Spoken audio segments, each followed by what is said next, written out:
Bonjour, je m'appelle Maxime, je suis le parrain de Arnaud depuis maintenant 6 ans. Pour vous, le bénévolat au Parrainage civique Montréal, c'est quoi? Au départ, c'est ça, c'était du bénévolat, c'était dans une volonté de m'impliquer plus dans la communauté et tout. Le mot bénévolat a comme disparu assez rapidement, puis c'est devenu simplement une nouvelle activité dans ma vie, puis qui est devenue très importante. Est-ce que tout le monde peut devenir parrain ou marraine au Parrainage civique Montréal? Oui, tout à fait. Je pense que c'est vraiment ouvert à tout le monde de tout horizon, puis ça va justement vous ouvrir d'autres nouveaux horizons. Complétez cette phrase. Être jumelé avec mon filleul, ça m'apporte.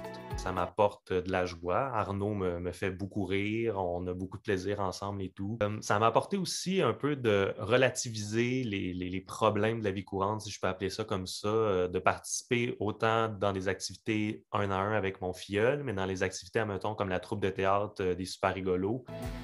Quelle est ton activité favorite avec ton filleul? Arnaud dirait du moins aller prendre un café. Fait que des fois, juste de se rencontrer en ville dans un café, même si ça prend juste 1 heure, puis qu'après ça, il retourne dans sa vie, puis je retourne dans la mienne, ça fait toute la différence pour lui, mais moi aussi. Si tu devais citer 2 clichés que l'on a avant de devenir parrain ou marraine, Parrainage civique Montréal, ce serait. Je pense l'investissement de temps. Souvent, on a l'impression que le bénévolat, justement, c'est comme une grosse charge qui s'ajoute en plus à déjà la charge de la vie courante qui est de plus en plus demandante. Et pourtant, ce n'est pas du tout le cas. C'est sur la déficience intellectuelle en tant que telle que peut-être les gens ont l'impression qu'ils ne sont pas outillés pour être avec une personne déficiente, qui serait démunie face à un problème et tout. Je vous rassure, ce n'est pas du tout le cas. Non seulement il n'y a pas de problème parce que la personne déficiente, le filleul, c'est une personne comme une autre.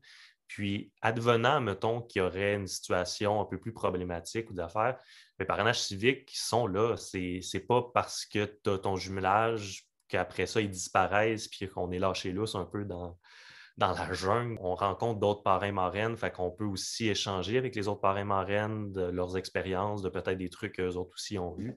Si tu devais citer 5 mots correspondant à 5 bonnes raisons pour devenir parrain ou marraine, ce serait. OK, grosse question quand même.